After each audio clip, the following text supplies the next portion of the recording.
Goeiedag geliefde. Op hierdie Woensdag hoop ek dat jy nou al gesien het dat God vir ons wil sê dat ons nie moet blind hou nie. En vandag lees ons 'n teks, Johannes 9 vers 35 tot 41. Dit is waar Jesus die blinde man gesond gemaak het en daar nou nogal chaos uitgebreek het oor hoe hy dit gedoen het en hoekom hy dit gedoen het. En dit het by die Fariseërs nie goed afgegaan nie. Jesus het gehoor dat die Jode die man uitgeban het. En toe hy hom kry, vra hy vir hom, glo jy in die Seun van die mens? Hy het geantwoord, wie is dit meneer, sodat ek in hom kan glo? Jesus het vir hom gesê, jy sien hom, dit is hy wat met jou praat. Die man sê toe, ek glo Here, en hy het hom aanbid.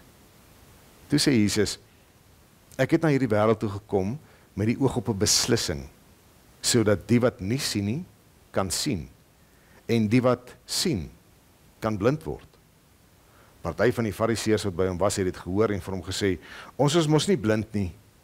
Jesus antwoord hulle, as julle blind was, sou julle nie skuldig gewees het nie.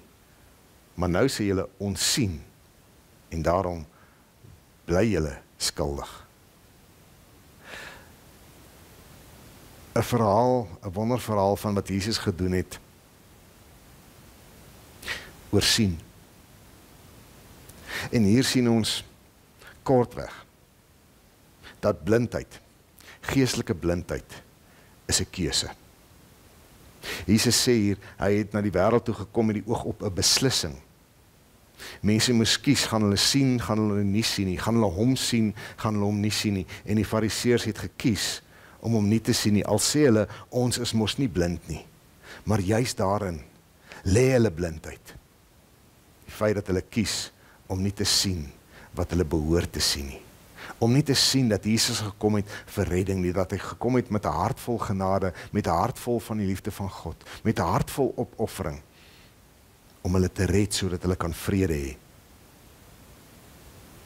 Daarom is Jesus eintlik baie hartseer as hy sê, as julle maar blind was, sou julle nie skuldig gewees het nie.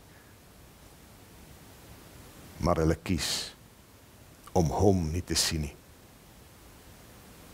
Wat kies ek en jy om te sien? Ek dink aan Jesus, toe hy Jerusalem inkom, toe stop hy daar buite die stad, en hy kyk so van die heeltjie af oor die stad Jerusalem, en hy huil, en hy sê, as jy maar vandag wou insien wat vir jou vrede nodig is. Maar Jerusalem wou dit nie sien nie. En ons ken die kruisgebeure. En ons ken die verskriklike dinge wat daar gebeur het.